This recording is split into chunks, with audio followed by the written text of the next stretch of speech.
Okay,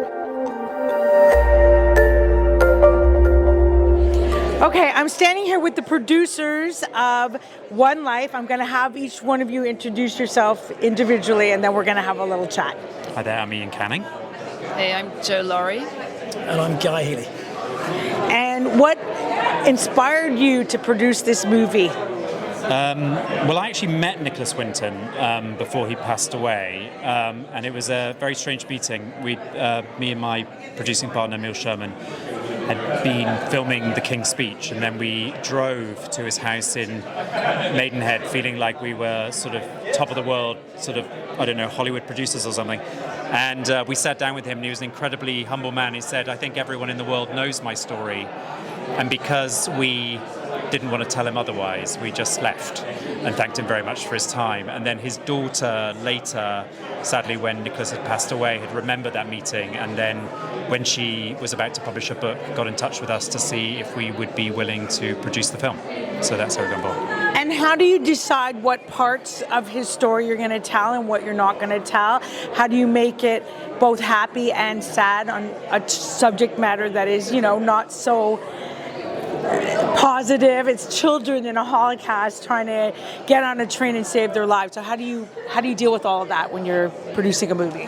Well, I think the story has two obvious touchstones, which is the famous moment from 1988 when Nicholas was on Esther Rantzen's That's Life TV show, and then we track him back to where it all began, which is when he went to Prague in 1938 and saw the problem that had unfolded there, and then he started to do the stuff with the children and getting them out. So those two moments became the touchstones and tentpoles for the rest of the movie. And what do you feel Nicholas would want to say about this movie and how you've honored him in making it? I think he'd love it. And we've tried to make a film that has the sort of same restraint and respect that he had, and we've tried to kind of show that he's a person that felt like he could do one small thing and make a huge difference, and I think we've honoured that story pretty well and respected that kind of virtual event.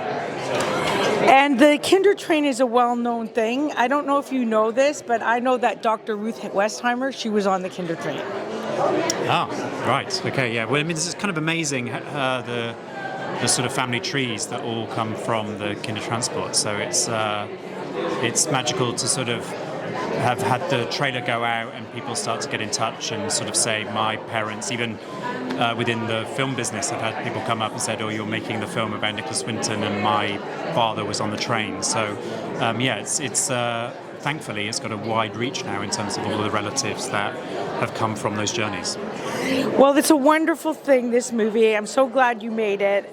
And I say this somewhat I'm Jewish, so I'm a little bit maybe biased that you made, because I like when Holocaust stories are continuously told, but this is a different spin on it than what we've like a Schindler's List, for example. But it's important to tell these stories because the Holocaust people, they're dying out, and if somebody doesn't get this on film and keep the stories remembered, the Holocaust is going to happen all over again. So thank you for making it. Well, thank you very much. Thank you. And thank you for stopping by and talking to me. Thank you so much. Nice to meet you. Thank you very much. Thank you. Nice to meet you all. I love your